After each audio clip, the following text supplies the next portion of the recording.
You've probably seen this robot before. It's called the CyberOne by Xiaomi. I know it looks a lot like the Tesla robot, but they had unveiled it back in August of 2022. They recently made headlines again by showing it at MWC 2 weeks ago. So I was just looking at their promotional material because I didn't really pay too much attention to this.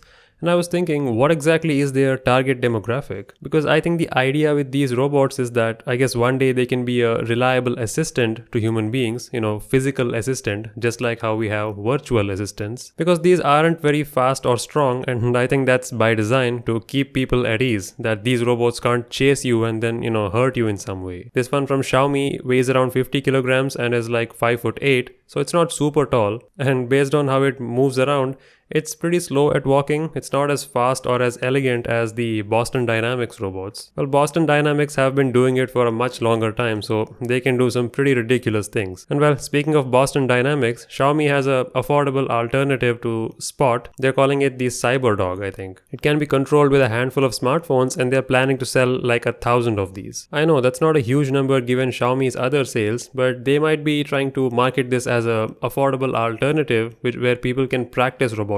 Just like BostonDynamics robots like the Spot, which can be programmed, this can be programmed as well. So they might be building a hardware ecosystem to an existing programming ecosystem like from Nvidia. Sure, it looks kind of cool from their promo videos, but I could see some miniature shots here and there in their promotional video, which it wasn't a real robot all the time. But still, I get the idea. It's supposed to be a robot that can detect human emotions and can respond to you. They're not advertising it for its strength or speed, which obviously means it's not going to be like a human alternative for manual labor. So I think my guess is correct. Like, these bots are going to be assistants for human beings. They might even be deployed in dangerous situations where something delicate has to be done, like, I don't know, defusing a bomb maybe. You don't need much strength to do it, but it does require a lot of precision, and well, human lives are at stake. So maybe sometime in the future when they can reliably walk, they can be a valuable asset to law enforcement and security. What else? Maybe they can be trained to drive forklifts and do multitasking like a general human being would. But yeah, all things considered, these are just like showcase concepts as of now. None of them are production ready, except for the BostonDynamics one, but again, that's super expensive. But anyway, what are your thoughts on Xiaomi CyberOne and CyberDog? What do you think are potential applications for bots like these? Let me know.